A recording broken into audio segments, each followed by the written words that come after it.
Okay, we'll just move on because I know that you've done a lot on visualising. It really is just to, really it's a refresher.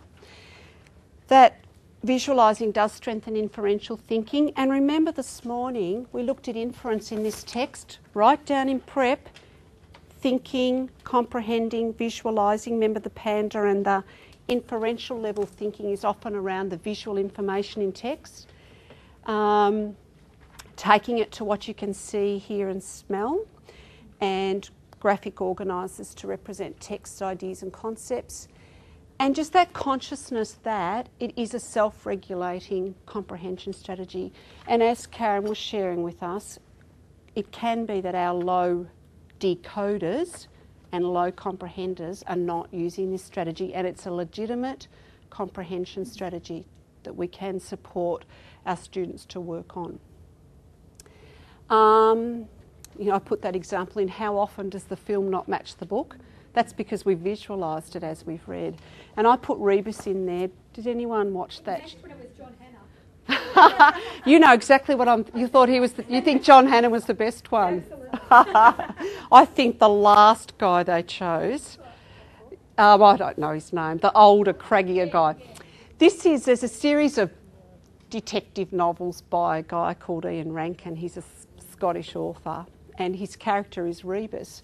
And when I think the BBC made the series, they had the Rebus character, but it just didn't match the book. Somehow it just wasn't satisfying. Then they tried another one. In the end, they had 3 altogether, but it was not very satisfying because what you visualised just wasn't there. Okay, visualising, giving directions. On the next slide, read the instructions and locate the 2 correct answers.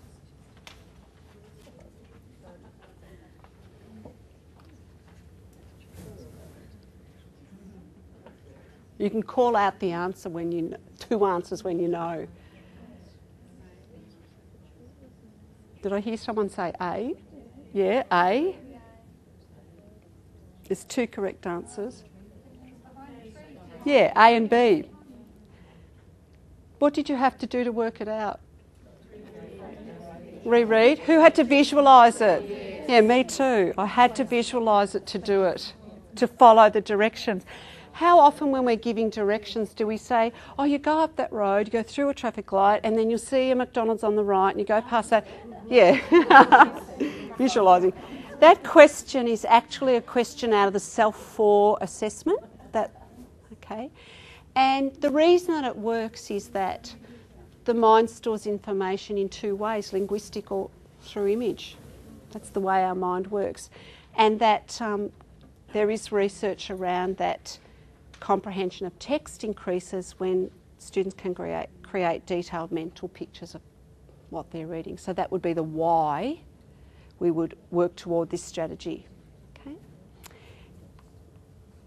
And the idea, whole class, small group partner work, and keep in mind there is a link to vocab and building vocab through visual imagery and the words around what I hear, see, taste and feel, so that our vocab work goes beyond just this is the definition of the word, actually building student vocab and using it in a context and connecting it to visualising, and ideas and ways for, I'm sure these are things that you looked at last year, but they're there on your notes if you want to work through those with your staff. It's a way of working with students to describe their thinking about books, and the question is, what are you visualising to help you monitor your reading? That handing over of the responsibility and the expectation to students.